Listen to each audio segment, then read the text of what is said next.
इयत्ता 7वी विषय विज्ञान, गती, बल व कार्य. स्वाध्याय रिकाम्या जागी कंसातील योग्य पर्याय लिहा. स्थिर, शून्य, बदलती, एकसमान, विस्थापन, वेग, चाल, त्वरण. स्थिर परंतु शून्य नाही, वाढते. जर एखादी वस्तू वेळेच्या समप्रमाणात अंतर कापत असेल तर त्या वस्तूची चाल ही एकसमान असते. जर वस्तू एकसमान वेगाने जात असेल तर तिचे त्वरण हे शून्य असते. चाल ही राशी अदिश राशी आहे. वेग म्हणजे विशिष्ट दिशेने एकक कालावधीत वस्तूने कापलेले अंतर होय.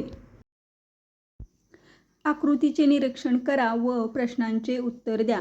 सचिन आणि समीर मोटरसायकलवरून ए या ठिकाणाहून निघाले. बी या फाट्यापाशी वळून सी येथे काम करून सी डी मार्ग ते डी या फाट्यापाशी आले व पुढे ई येथे पोहोचले.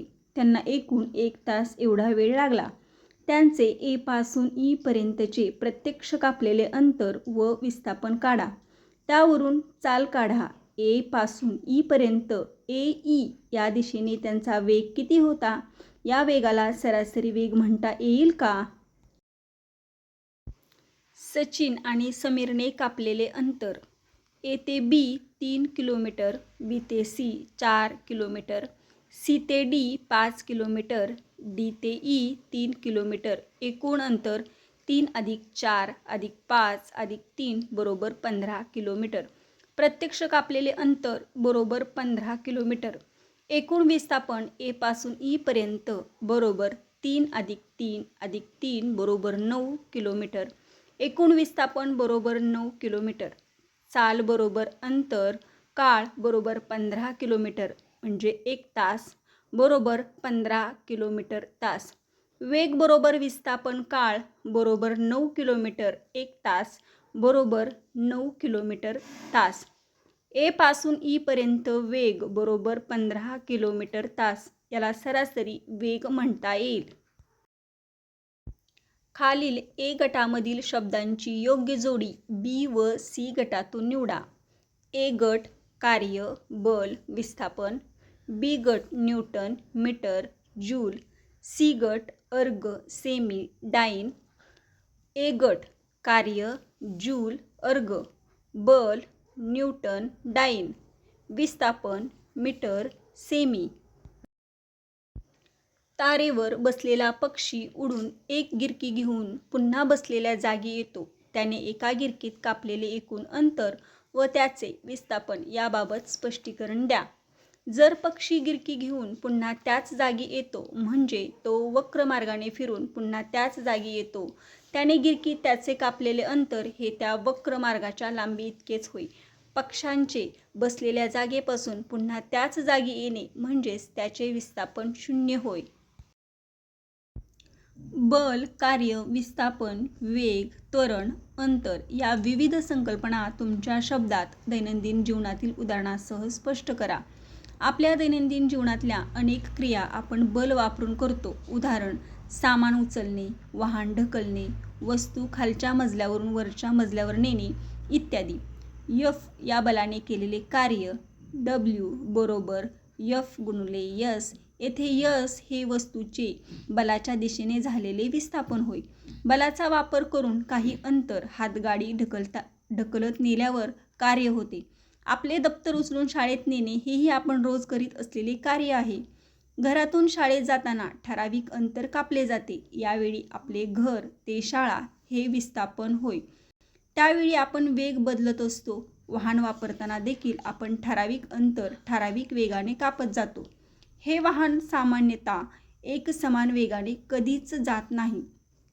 वाहनांचा वेग वाढवला तर त्वरण धन असते, तर ब्रेक दाबून वेग कमी केल्यास त्वरण ऋण असते.